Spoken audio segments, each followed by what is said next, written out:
Gotti was involved in the shootings of both artists. We came to find out from forensics and DNA testing and through his history of phone calls and text messages. We actually found that he was texting Raven, he was texting CMG, PRE, he was trying to play both sides.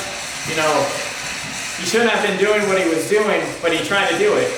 At the same time, his DNA was found in both vehicles. It was found in both scenarios of Big Jook and Young Dolph's killing. You know, he's already being investigated for Young Dolph. He wasn't placed on house arrest then. You know, he was going through various court sessions that were kept private, hidden away from the public because, you know, of his celebrity fame and his money. Gotti played a role in initiating the beef, but he never put the money out. And so Gotti was also involved in this too. A lot of people, you know, they like to go for Gotti. They don't actually know the history of Angela Simmons and Raven and CMG, PRE. He's actually, and the Makita's Cookie Shop let NPD know that Big Jook was set up by somebody close to them. We came to find out though that, you know, as we were saying back in the past, that we were investigating the Makita's Cookie Shop owners about Young Dolph's death because they were giving out files to Raven, the manager, the husband at the time. Also, the wife was paying off certain people, individuals that were coming in. Currently, these individuals are being investigated, they're being questioned right now. We can't release their names to the public just yet because we're not too sure about the charges that are going to be currently placed on them if they're currently held liable for the charges. It was mind-blowing when NPD found surveillance footage of Blac Youngsta at the scene of Young Dolph's killing and murder. It was absolutely mind-blowing. And, you know, now Gotti's being investigated for that right there because he's seen the footage, he's seen the videos, he's seen the text. Gotti never told anybody. So, you know, if you guys noticed too, he celebrated Big Jook's death supposedly by going on concert and stuff, but he didn't even go to the funeral for his own brother. And that's kind of strange. He's wearing a bulletproof vest on his concert stage. He started upping his security, he's beefing up his systems now. You know, but why wasn't he doing this before for when Young Dolph was killed? Like as if he didn't get like a sign from it. It was actually warned that we found through text messages about Big Jook, his brother, being killed days before, and Gotti never came forward on it. Gotti never told the court, Gotti never told his brother. Now he's actually being investigated in case he's involved in the death of his brother Big Jook. Right now Gotti is placed on house arrest. Currently Gotti is going to court with various judges right now. Right now we found that nobody wants to represent him at the current moment. We got new and emerging details on Gotti, his involvement into the killing of Young Dolph and Big Jook. You know, he tried to skip the court date that he had scheduled with the county judge. And so let's jump right into these details. The Shelby County judge has some choice of words for the alleged mastermind behind the murder of Memphis rapper Young Dolph. Hernandez Gotti was in the courtroom Friday morning after skipping his court date on Thursday. What could be happening is that you could be in jail, and it's much easier to supervise you there. You know, Judge Mitchell did not go easy on Gotti in court on Friday. Gotti is accused of being the mastermind in the murder plot of Memphis rapper Young Dolph, who was shot and killed in November 2021. Now, Young Dolph, you know, he provided for his community, remember.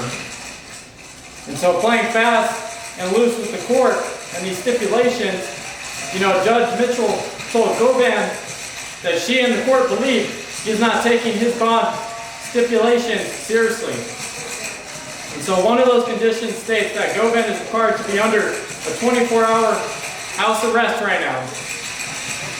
Now I get a message from a concerned citizen that you were out doing interviews. Whether you were talking about this case or not, you're doing interviews, and the court doesn't like the fact that you feel free enough to do so. And you're putting out that public information after you just told on all these people, and you were saying you weren't a snitch, but you told on the ones that were close to you and the ones that were your enemies as well, just to try to save your own. And so I get a message from a concerned citizen. You know, she said although Govan's attorney told her that he didn't discuss the case during an interview, she made it clear that Govan was to stay at home. And so you should not be making any public statements, and you should be in the house. Now, she said you will review Govan's bond conditions on March 1st. Now, 2 other men are also charged in connection to young Dolph's murder. The trial for Justin Johnson and Cornelius Smith is set for June. Now, another thing the judge said is that she shouldn't have to remind you that you're out on a bond. She began at this point that the court feels like you're playing fast and loose with the court and these stipulations, and she did not like that. And so you have filed a motion through your attorney asking me to review your bonds and your conditions. Before we could ever do that, I get a message from a concerned citizen that you're not doing those interviews, that you're actually giving out that public information to citizens that are of no concern with the court, trying to downplay the court and play around the system. Now, whether you're talking about the case or not, you're doing interviews. The court doesn't like the fact that you feel free enough to do these interviews as so. Because what could be happening is that you could be in jail, and it's a whole lot easier to supervise you there, but you've been given the opportunity to post a bond with bond conditions, and you're not doing those things you need to do. Now, she added, we're going to review those bond conditions, but let me make myself extremely clear that you're not to have any interviews with anybody for any reason. Now, the DA told reports that Govan did not talk about the case during his 28-minute interview, which was posted. Now, it wasn't the smartest thing to talk from the house arrest, but it wasn't anything about the case. And in the fact, he would say no comment. Anytime someone asked him about the case, Paul Hangerman explained to Memphis that they talked about rap music, various rappers. Now, in mid-February, Mitchell had decided in favor of the motion filed by Justin Johnson due to the intense media coverage surrounding the murder in the rapper's hometown. A jury will now be brought to the city from the outside, Shelby County, for the trial, which is scheduled to commence on June 3rd. Now, in his original filing earlier this month, the accused lawyer, Luke Evans, argued that the victim in the case is beloved here, that while claiming that Dolph's fans have allegedly threatened Johnson and his co-defendant, Cornelius Smith, the attorney, feels that and these calls for violence are rooted in seeking vengeance, not justice. And so Hangerman suggested that sending questionnaires to a potential jury pool of about 150 to 200 people gauge the effect of news coverage and social media commentary. But Judge Mitchell now turned down the proposal as it could delay the trial, especially since it was already pushed back from its previously scheduled start date on March 11th. And the reason why is because you got to understand the judicial system is backed up. We can't take late things that get sent to the mail or sent through the system. It has to be on time. It has to be done right. It can't be done sloppy. Everything has to be done accordingly. Everything has a system. Everything has a process. And so, people have to understand this. Now, young Dolph was shot and killed in Memphis back in November 2021. Now, remember, he did good for his community. He tried to go out of his way. He tried to show love for his community. He was backstabbed by people that were close to him. He was set up. Now we're coming to find out all these people that were really involved in his killing. It wasn't just one person. It was over 20 people.